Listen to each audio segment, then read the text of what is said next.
గోధుమలు నలుగును.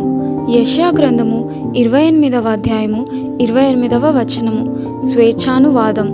క్రీస్తు చేతుల్లో నలగనిదే మనమెవరము ఈ లోకంలో ఆకలిగొన్న వాళ్ళకి ఆహారం కాలేము. గోధుమలు నలగాలి. క్రీస్తు ఆశీర్వాదాలు ఒక్కోసారి దుఃఖ కారణాలే. అయితే మన తోటివారి జీవితాలను దీవెన హస్తాలతో ముట్టుకోగలగడం కోసం విచారాన్ని భరించడం పెద్ద లెక్కలోనిదేమీ కాదు. ప్రస్తుతం మనకున్న ఆకర్షణీయమైన వస్తువులన్నీ కన్నీళ్ల ద్వారా, బాధ ద్వారా వచ్చినవే. తాను ఎన్నుకున్న వాళ్ళకి ఆహారంగా దేవుడు చేశాడు. ఆ ఆహారం తన పిల్లల ఆకలి తీర్చడానికి ముక్కలు ముక్కలు కావాల్సి ఉంటే ఆయన నామానికే ఘనత, మహిమ కలుగుతుంది. మనం పూర్తిగా కాలిపోయేదాకా వెలుగునిస్తూనే ఉంటాం. రక్తం చివరి బొట్టు కారేదాకా దీవెన వాక్యాలు పలుకుతాం.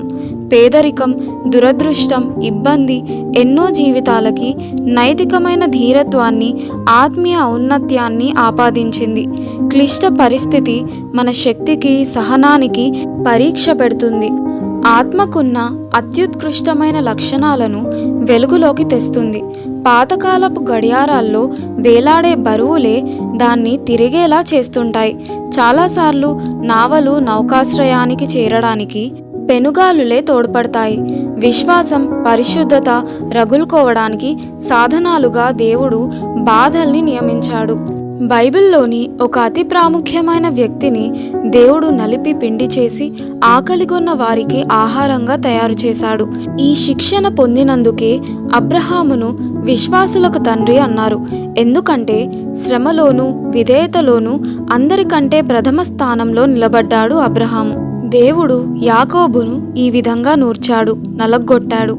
యోసేపు పిండి పిండి అయ్యాడు. సింహాసనం ఎక్కడానికి అతడు పోతిఫరు వంటశాల గుండా, చెరసాల గుండా వెళ్ళవలసి వచ్చింది.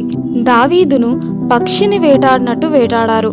దెబ్బలు తగిలి అలిసిపోయి కాళ్లలో సత్తువలేక గోధుమలు నలిగినట్లు నలిగిపోయాడు.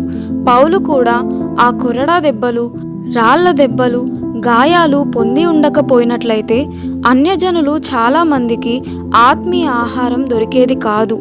నువ్వు యుద్ధం ఎలా చేస్తే ఫలితం అలానే ఉంటుంది. దేవుడు నీకు ప్రత్యేకమైన విపత్తుల్ని ఏర్పాటు చేశాడంటే ఆయన హృదయంలో కూడా నిన్ను ఓ ప్రత్యేకమైన స్థానంలోనే ఉంచుకున్నాడన్నమాట. ఘోరమైన గాయాలు పొందిన ఆత్మని దేవుడు అతి జాగ్రత్తగా ఎన్నుకున్నాడన్నమాట.